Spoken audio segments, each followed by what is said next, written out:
The boy and his girlfriend walk home after a small celebration by the river. They're making plans for the future. She's hinting she might have good news soon. They're ambushed in the alley. He's knocked out, she's dragged away. When he wakes, she's dead, left where the attackers wanted him to find her. He holds her lifeless body in his arms, sobbing until his voice cracks. Then, with blood still on his hands, he makes a promise over her. I'll make them pay. I'll bring you back. The next day, he buries her by the river. The grave dirt is damp even though it hasn't rained. That night, unable to sleep, he returns to her grave.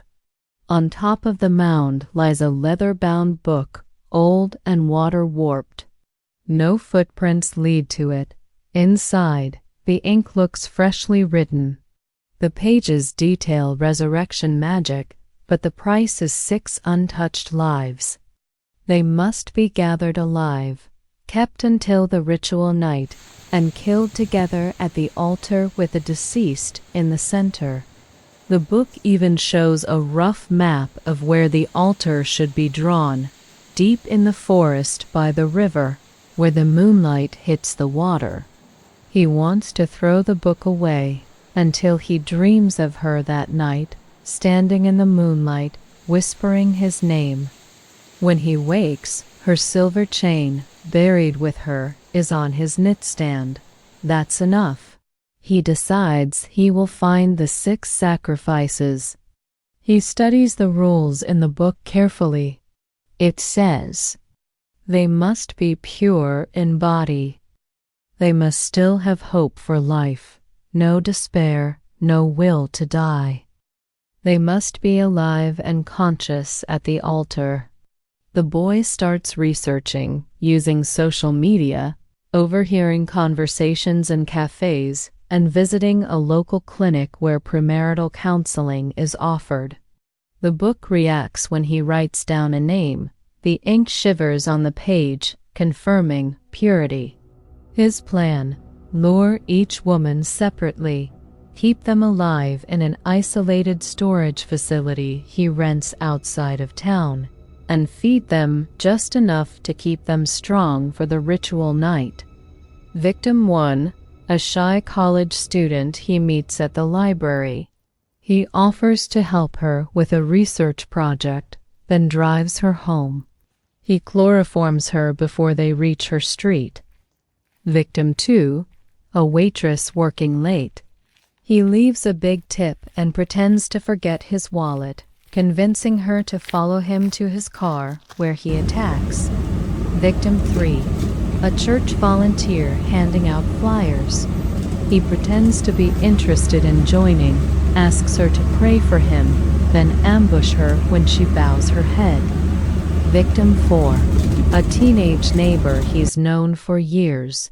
He gains her trust easily by offering to help with groceries, then traps her in the stairwell. Victim 5, a runner at the park. He blocks her path with a fake injured dog and catches her when she stops to help. Victim 6, the most difficult, a police cadet. He fakes an emergency call from a burner phone, then ambush her in an abandoned lot. Each one is kept alive, gagged, and bound in separate storage units until the ritual night. He visits his girlfriend's grave after each capture. The ground grows warmer, faint tremors shaking the soil. On the night before the full moon, he digs her body up. Her skin is soft, almost warm, though her eyes remain closed. A faint heartbeat flutters in her chest, but it's too slow, too heavy. He dresses her in the clothes she wore the night she died, then carries her to the prepared altar site. The circle is drawn exactly as in the book: ash, salt, and chalk, with candle points matching the 6 victims' positions. He moves the captives to the site at dusk. They are tied to posts around the altar, their hands bound above their heads. The ropes threaded through a pulley system so all can be killed at once when the blade is released. Midnight. The moon is high. He places her body in the center of the altar, her head tilted toward the river. The victims beg, some sobbing, some cursing him.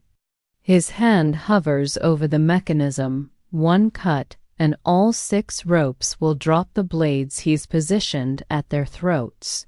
He pulls it. The blood runs perfectly along the carved channels toward her.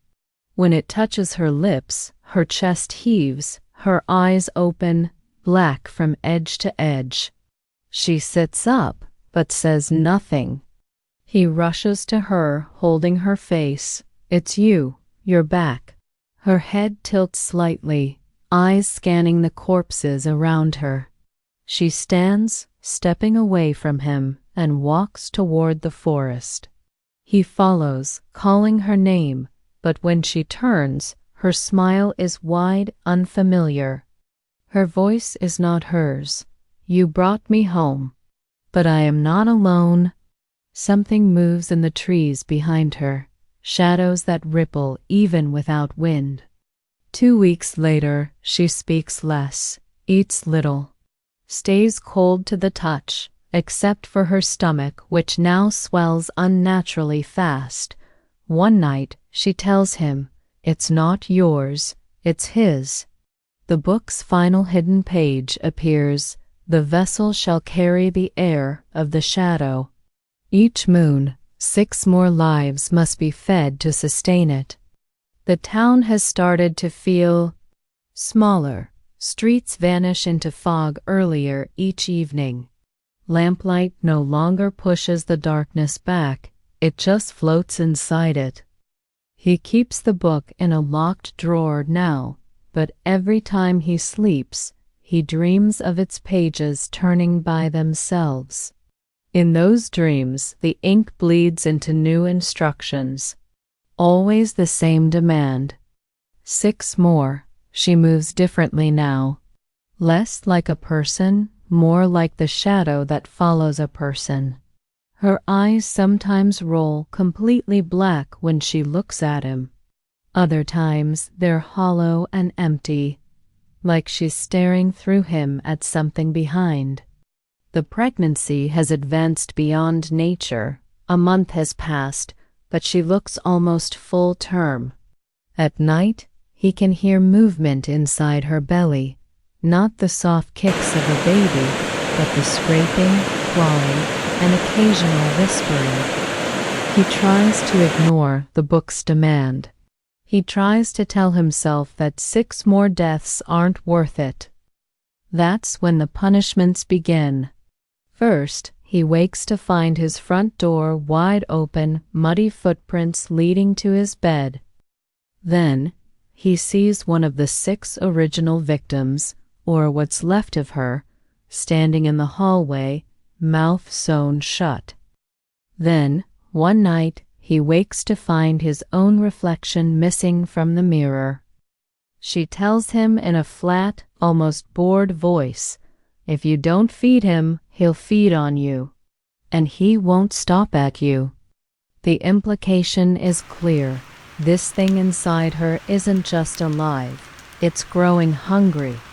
The only way to keep it from devouring him and the rest of the town is to repeat the rite. 6 pure vessels. Blood tide. Full moon. He begins again.